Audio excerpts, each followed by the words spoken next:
Oh, hello everyone. I didn't realise we were live then. So I promised today that I would do a video based upon the struggles that lots of you actors have.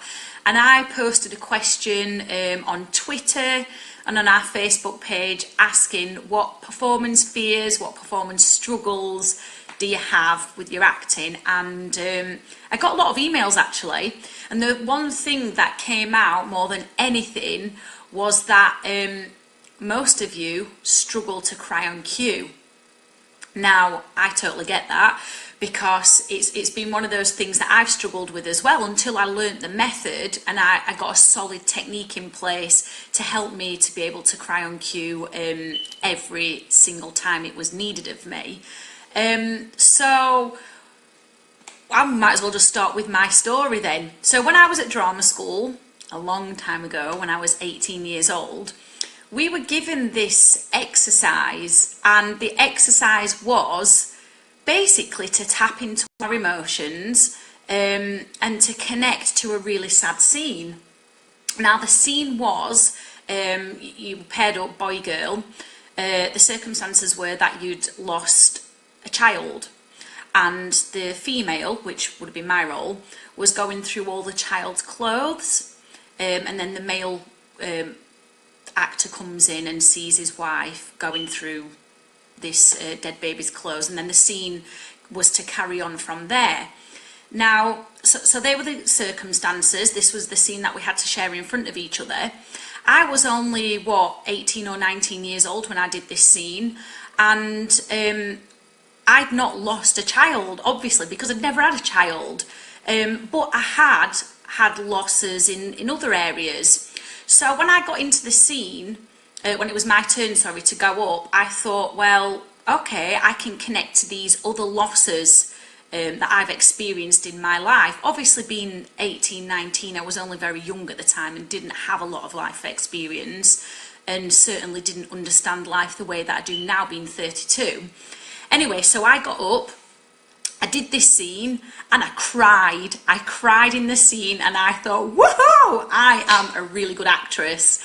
And the tears just kept flowing and flowing and flowing, and I was just like, oh my God, get me. Like, I can really connect to this scene. And I thought I'd done an amazing job, I really did. And then the scene ended, and my director absolutely annihilated me. He laid into me and told me that that was the worst acting he'd ever seen in his entire life. And I was just like, ooh, okay, but I'd cried, so I thought I'd done really well. And I hadn't. And he justified it in this way. He said that I had made the scene about my personal issues, and that it had actually become therapy for me rather than it being a scene about the circumstances. And I didn't get that for a long time, but now looking back, I know that it was right. Anyway, it took me a long time to shake off these feelings from that scene. I still felt sad throughout the night, but I just thought, oh, well, that's part and parcel of it. As actors, when we're hitting on these emotions, that's what happens. We are going to feel sad. I didn't realise that that was unhealthy. Anyway, fast forward, and it came to other scenes where I was needed to cry. It said in the script, whatever it said about the character crying, and then I just couldn't do it. I became really tense, I dreaded it, and I tried my best to muster up some feeling, but every single time those tears wouldn't come and the emotion wouldn't come. And so then I started to struggle with crying on cue, and I was like, what is happening? Like, I didn't know what to do, and nobody seemed to be able to help me. So if you struggled with crying on cue, drop me a little comment in the comments box and tell me what it is that you find so difficult. Tell me about your worries with crying on cue. So if you just drop me a comment in the comments box, it'd be really good to see where we're all at with this, and see if you can relate to my stories as well from my training at drama school. So we'll just wait a couple of minutes, because there's always usually a little delay on Facebook Lives. But yeah, if you've struggled with crying on cue, then just drop me a little comment in the comments box and tell me what your worries, struggles and fears are around crying on cue. And we'll get into a little conversation before I start to tell you how to actually do it, the correct way to do it without damaging yourself as well.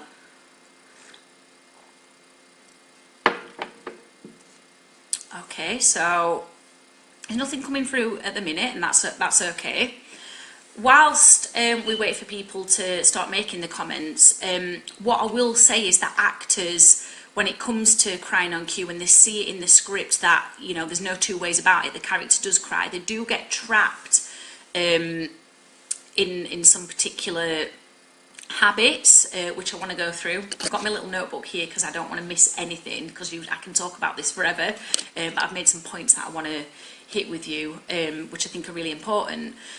So one of these traps that actors get stuck in is when they do hit upon that emotion, they try and hold on to it for a long period of time.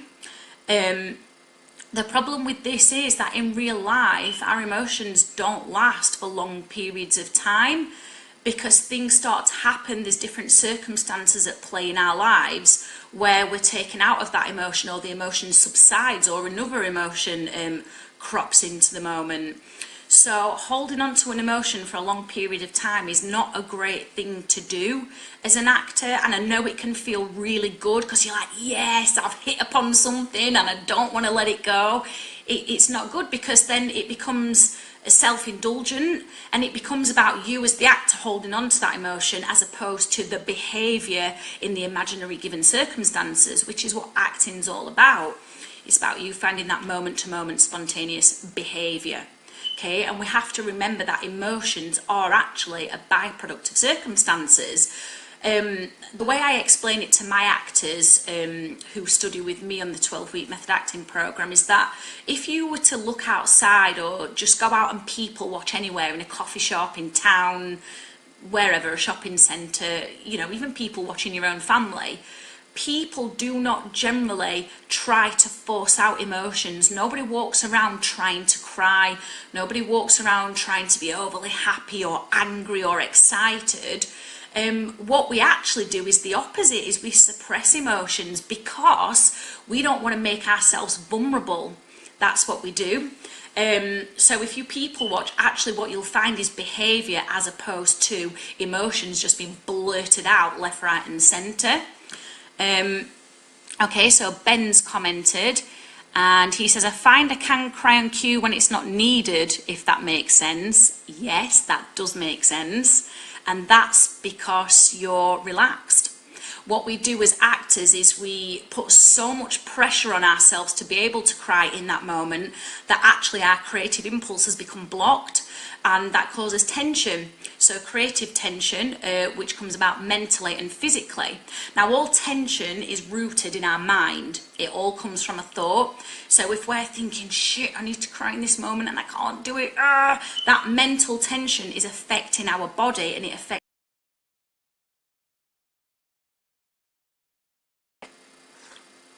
When that mental tension is affecting our mind, our body and our emotions, it becomes much more difficult to access and release those emotions. He says, when it comes to being on camera and getting the shot, I find it so hard to get the concentration that I have when I'm just playing around. Yeah, totally understand that, Ben. I've been in that situation before many times, and again, it comes down to tension. So the concentration is on the wrong things purely because there's mental tension in your mind. You're putting pressure on yourself to be able to do it. So when you're playing around, you're actually relaxed. And so one of the first things that we learn in method acting is relaxation. Now, it's not relaxing as you know it. It's not laying on a floor in semi-supine and tensing and releasing. It's not progressive muscle relaxation. We work in the method to relax our mind first and get in control of our mind, because whatever's going on in the mind is reflected in the body. And it's very difficult, our way of learning to relax in the method, because it brings up all sorts of things. As an actor, you start to become aware of your mental habits, your physical habits, your conditioning that you've had as you've been growing up. you know, how your life's been shaped through the experiences you've been through. But what it does do is it starts to undo these habits, okay? And eventually it builds up your concentration to such a degree that the concentration you have when you're playing around, you're able to replicate in a scene when you're in front of the camera. Now, part of the problem when you're in front of the camera and needed to cry and cue is that you've got that awareness that the camera is there. And on an unconscious level, there is also a fear of judgment, because everything that we do is based on fear. So it could be fear that I'm going to fuck up, fear that I'm not going to do this exactly as the director wants it, fear that I'm going to be shit, and it can also be fear of success, fear that you're going to get this right. So I completely understand that, Ben. So, to go back to the other trap that actors fall into, and I've done it myself, and I'd love you to reply or comment with yes if you've done this. When we manage to hit upon the emotion, and we're like, yes, yes, yes, we've done it, and we come away from the scene, the rehearsal, whatever, buzzing, because we've managed to hit that point. When we go back to that scene, we try and recreate that moment. So we try and do exactly the same things that we did before in that moment to produce those tears, to produce that crying. If you've done that, please comment with a yes, okay? I will hold 2 hands up because I've done that before. I did it many, many times until I learned the method and how to work with the method. And I didn't learn that until after I'd finished drama school. And for those guys who know my story, when I went to drama school, my acting became the worst that it had ever been, because I just got so confused. I lacked confidence. I didn't really know what I was doing.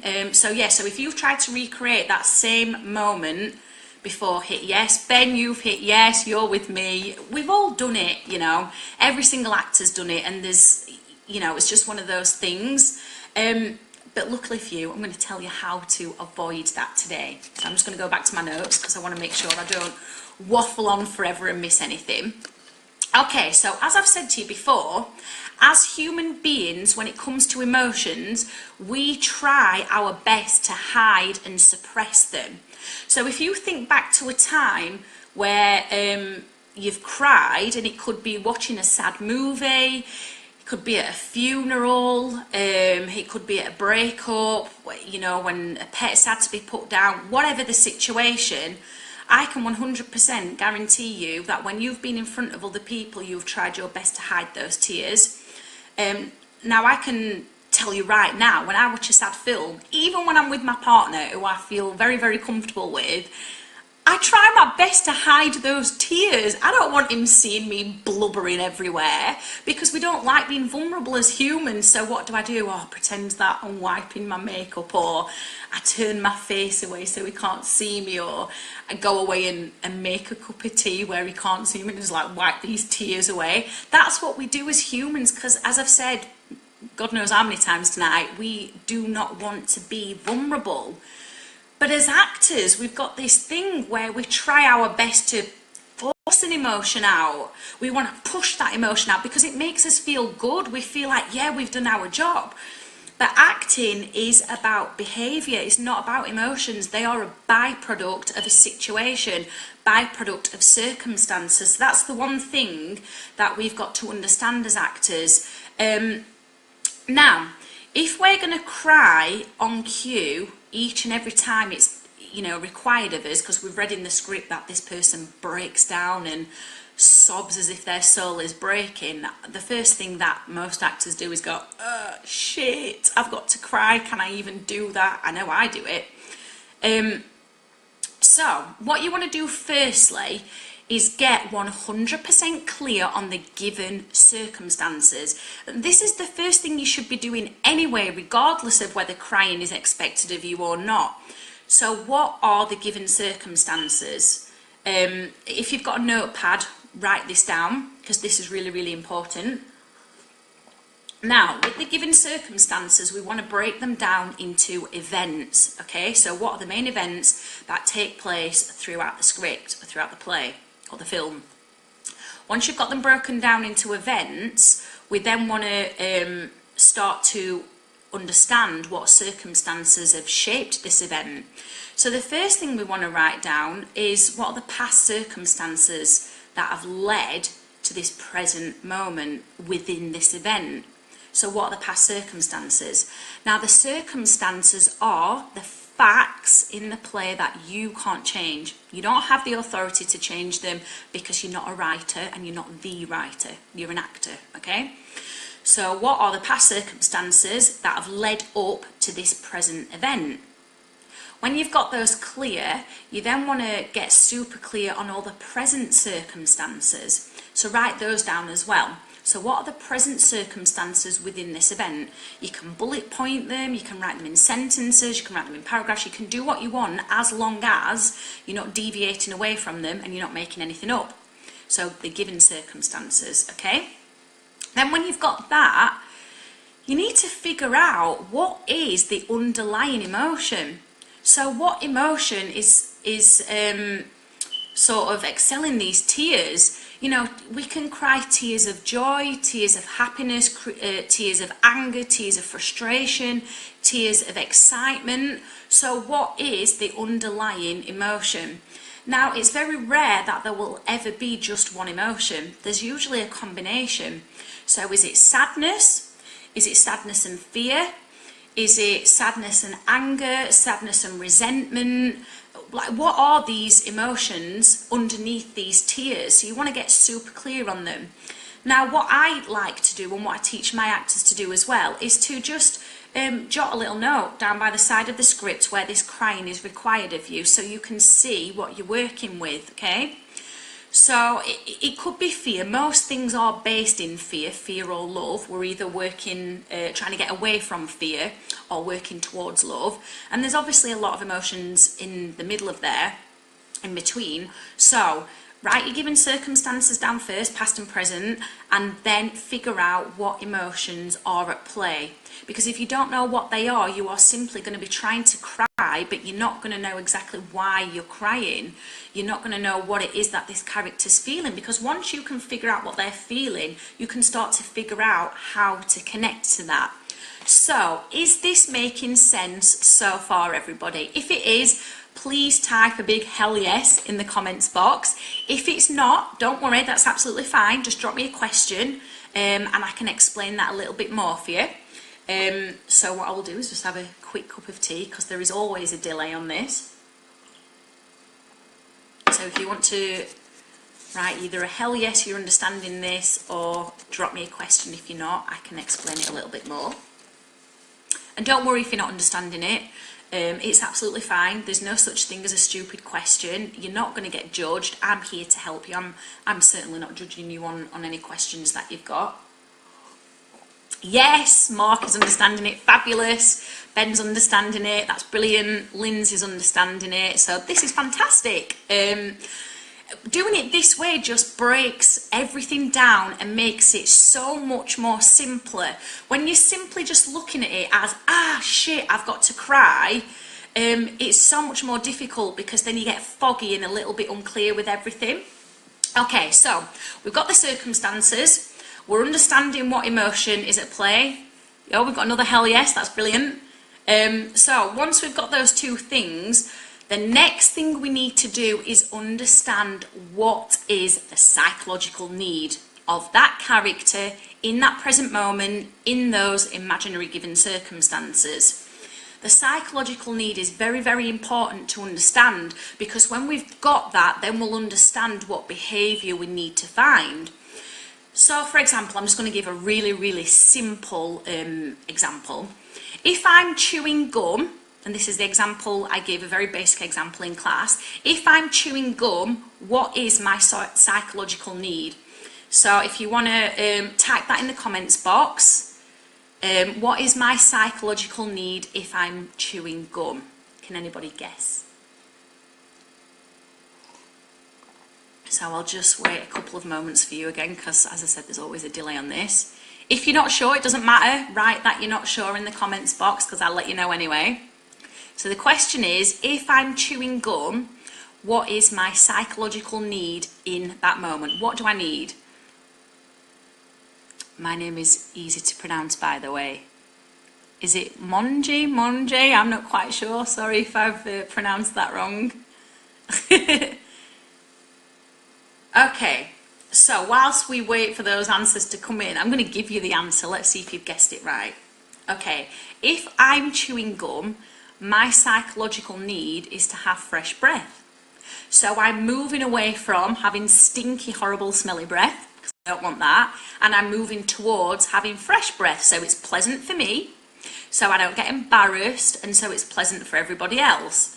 So when you're working out the psychological need in the moment, there's something that you're moving away from, and there's something that you're moving towards. So you've got to figure out what that is for that character in those imaginary given circumstances. What are they moving away from, and what are they moving towards? And with that, you'll find that psychological need. Okay, let's ask another question and see if you can answer this. If, for example, I'm itching my head here, what's my psychological need? I know these are very basic questions, but it's just to get us into the flow of understanding needs. So if you know what my need would be in that moment, type it in the comments box. If you don't know, just write, I don't know. It doesn't matter.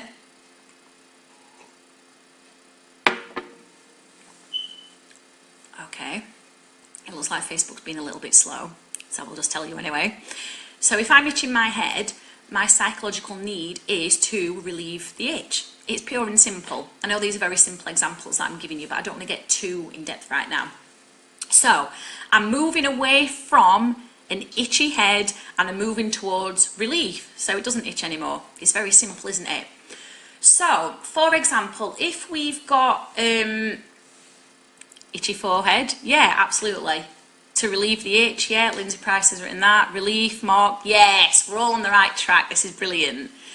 So, when you've got that script, figure out what that character in that moment is moving away from and towards, and when you've done that, you will find the psychological need. Okay, so first I'm going to keep repeating myself just because I want to help it sink in. We've got the given circumstances that we want to get clear on, so the event, the past circumstances leading up to the event, and the present circumstances. Then we're figuring out what the actual emotion is, because it could be a combination of a few, and more than likely it is. And then we're figuring out what the psychological need is in this moment for this character, what they're moving away from, what they're wanting to go towards, okay?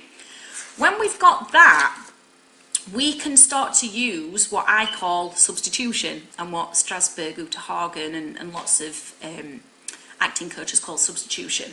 So we can replace the moment in the character's life with something from our life. Now, we're not going to confuse this with effective memory, because that's a whole different exercise altogether, and I don't have time to go into that and explain that this evening. But substitution is a very quick and simple method that you can use.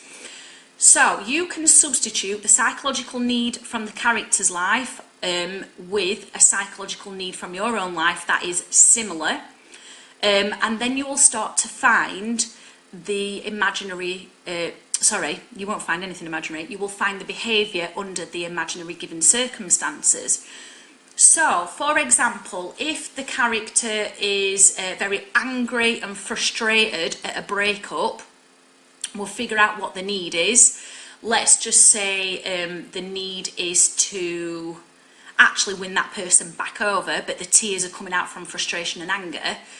I would look to my life and say, okay, when have I needed to win someone back over?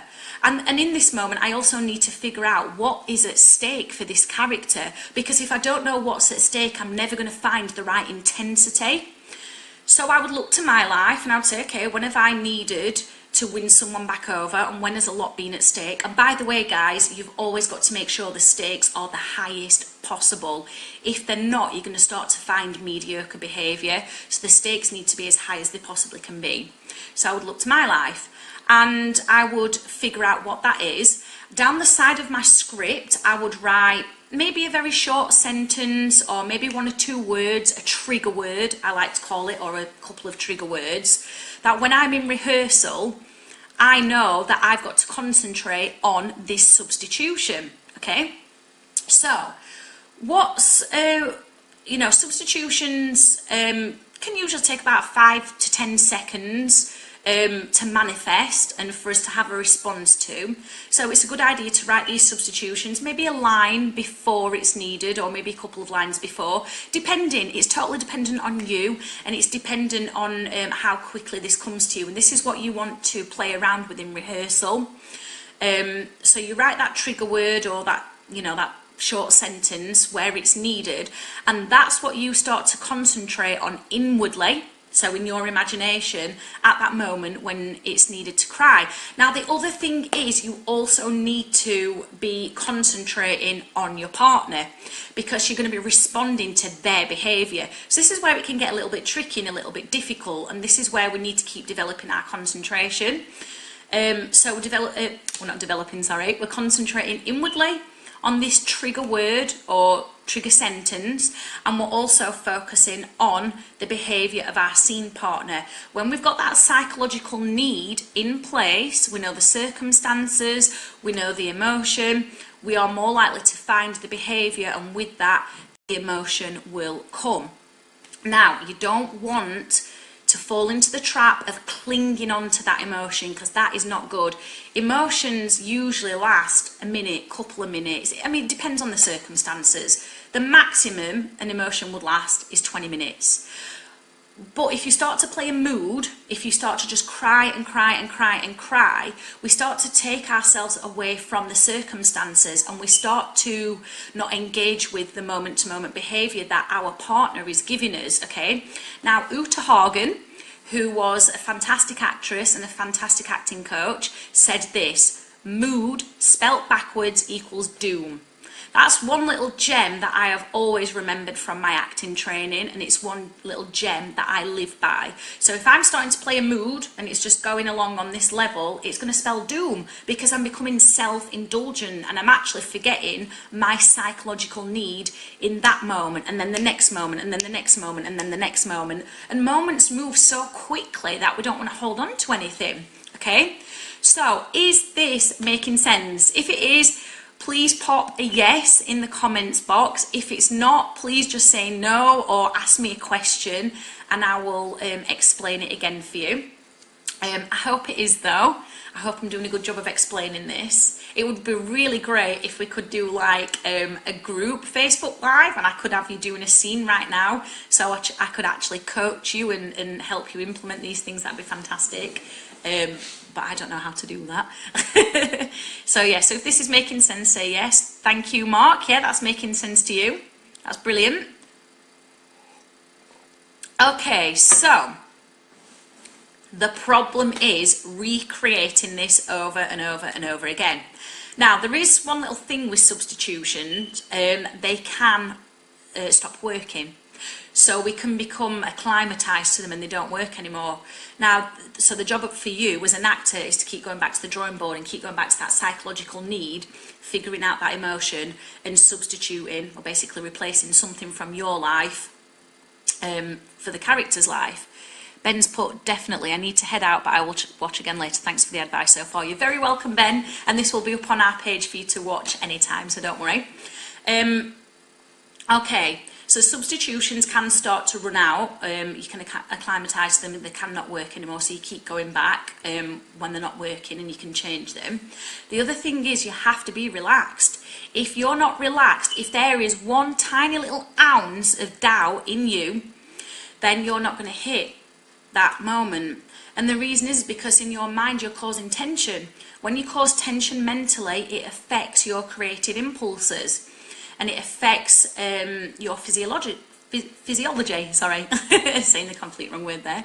So yeah, it affects your physiology and it affects your ability to connect to your emotions. So relaxation is key in acting. Now, on the 12-week program, we do 1 full hour of relaxing before we even get into any exercises. Because we've got to get rid of our personal issues, and the personal issues are the one biggest thing which stand in our way of connecting in a scene. So it's okay saying they have to be left at the door, but if you don't know how to leave them at the door, they're going to keep affecting you. So we must relax before we do anything. So I advise you, before any audition, before any rehearsal, before any shoe or before, you know, the curtains go up at 7:30, whatever it is that you're doing, you must take time away to relax on your own. Okay, so we've got all these things that we can start to use. You see, we've got a triangle in the method. I call it the method triangle, just a very simple name. And on this triangle, there are 3 things, okay? At the top of this triangle is relaxation. Everything points up towards this triangle because that is the most important thing for you as an actor, is to get yourself relaxed. The next thing is concentration on this side. When we're relaxed, we'll concentrate on the right things. And as I've been telling you this evening, it's our substitution that we want to be concentrating on, and also our scene partner's behaviour. Once we've got our concentration in place over this side of the triangle here, we've got imagination. And then our imagination will start to work. We'll start to believe that we are living through these imaginary given circumstances, and our behaviour will become spontaneous. So when we've got all these 3 things in place on this triangle, we are able to find unique, moment-to-moment, spontaneous behaviour under the imaginary given circumstances, and this behaviour is truthful. If we get rid of any one of those 3 elements, we go back to what I call, and what Lee Strasberg called, a default setting of acting. And this is when your bad acting habits come through. And I don't know what they are, because obviously I've not worked with you, so I'm not sure what they are at the minute. But all the actors who were on our 12-week method acting programme get told what their default setting is, because I look at them and figure it out and tell them so they can understand when they're slipping back into it. And usually they slip back into that when they're not relaxed, and most actors do. Okay, so is everybody understanding so far? Drop me a yes if you are. I'm just going to go back to my little notepad, just make sure I'm not missing anything out. Just make sure I've got all the points down, because I could talk about acting until death, basically. I love it so much. I'm so passionate about method acting.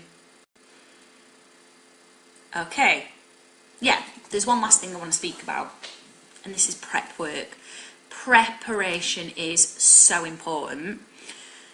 Preparation is a number of things. It's script analysis, it's research, it's your biography, it's scouring the script with a fine-tooth comb, it's reading that script over and over and over and over and over and over and over and over and over again.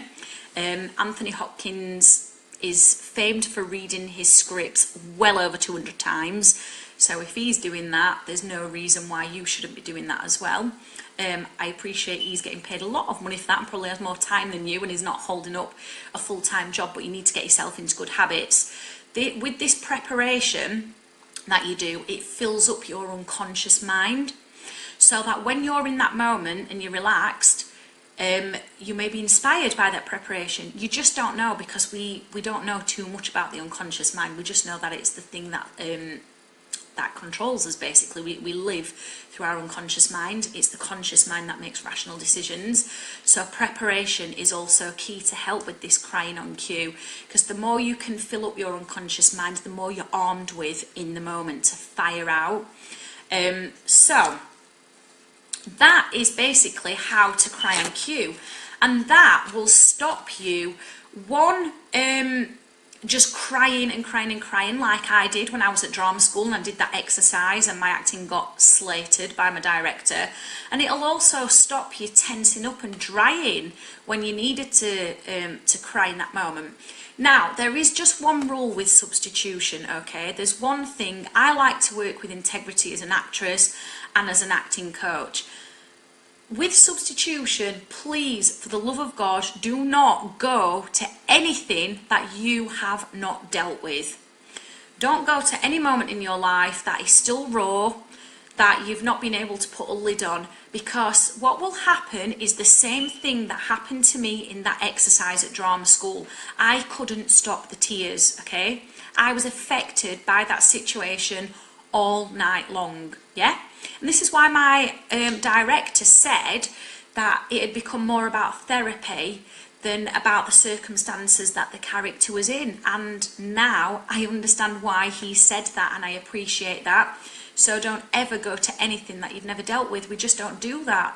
It also means that you become stuck in a little bubble, and then it's very difficult for you to listen. And acting is about listening, isn't it? So we listen to what the person's saying, our scene partner, to their words. We also listen to their body language, to their behaviour, to what they're giving us, and that's when we respond truthfully and spontaneously. But if we're going back to something we've not dealt with, it does become therapy, and we stop listening and we shut ourselves off from our scene partner. And also as well, what happens is the audience, a bit like if stage combat goes wrong, you really punch someone in the head, which obviously we're not supposed to, and we shouldn't be doing anyway. If we really punch someone in the head, the audience go, oh gosh, I hope that person's all right. And the same thing happens if you hit on something in your life that you've not dealt with, okay? That the audience know then that is too visceral for you, and they go, oh God, they're not acting anymore. I really hope they're okay. And that's not what we want, because we want to take our audience on a journey. It's the audience, they're the ones that feel the emotions more than us. We replicate human life. We're not supposed to be projectile vomiting like sadness everywhere or anger. And even within those emotions, there's levels. It doesn't stay on one level like this. So if I'm feeling angry, I might hit a 10, dependent on what my psychological need is in that moment. And then I might go down to a 5, and then I might simmer right back down to a 2. And then something might kick it off again where I go back up to an 8 and then back down. Emotions peak and trough, yeah? So we're never just hitting one thing. So when we're hitting things that we've not dealt with, or something that's too raw that we're dealing with right now in life, just don't use it, because it won't serve your acting. You will just literally scar yourself and open up wounds that really don't need opening up. They need dealing with in a therapist chair, not in a play, not on TV, not in film. So I hope that's been useful for you guys. I hope you've learned something tonight. If you have, please let me know. Rachel says, on it like a carb on it, Louise. I'm glad you are. I'm kind of translating that as meaning this is all making sense, and you're enjoying what I'm saying and you're learning something. So if you have learned something this evening, please just type a comment now with what you've learned. If this video has been of value to you, just let me know in the comments box what's been of value to you. Because I always like to make sure that everybody takes something away, or just write down what your biggest takeaway has been, and I'll just have a little sup of tea whilst you write something. Rachel's put yes, lol, good. That's always good to hear. So if you've taken something away from this, if it's been useful for you, please do let me know in the comments. And whilst I wait for those comments to come in, and I hope they do, I hope everybody's learned something, otherwise I'll be a bit like, this is not good. We have got some auditions on Monday for our 12-week method acting programme. So, if you want to learn how to prepare a character properly, if you want to learn how to intensify your acting, if you want to learn how to work moment to moment spontaneously and find the behaviour, if you want to fine tune your imagination, if you want to get rid of those bad acting habits, figure out what your default setting is that you go back to when you're nervous, if you want to learn how to break down a script properly, then please do apply to audition for our 12-week method acting programme. The auditions are Monday the 19th of June, and I will just quickly put the application form in the comments now. So if you do want to do that, then that would be lovely. I didn't get to watch the first half because I was at Boxercise, but we'll re-watch. That's brilliant. Mark Collins, thank you, Louise. You are very welcome. Okay then, guys. Well, the time now is, I can't actually see, I've not got my glasses on.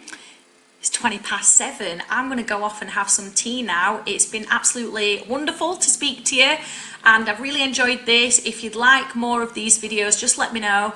I've posted another question to go onto the Facebook page later this week, asking again for more of your performance fears or more of your performance struggles. Whatever they are, please comment with them on that post. Don't feel ashamed, don't feel silly or embarrassed. There's nothing to be ashamed about or embarrassed about. We've all got issues with our acting.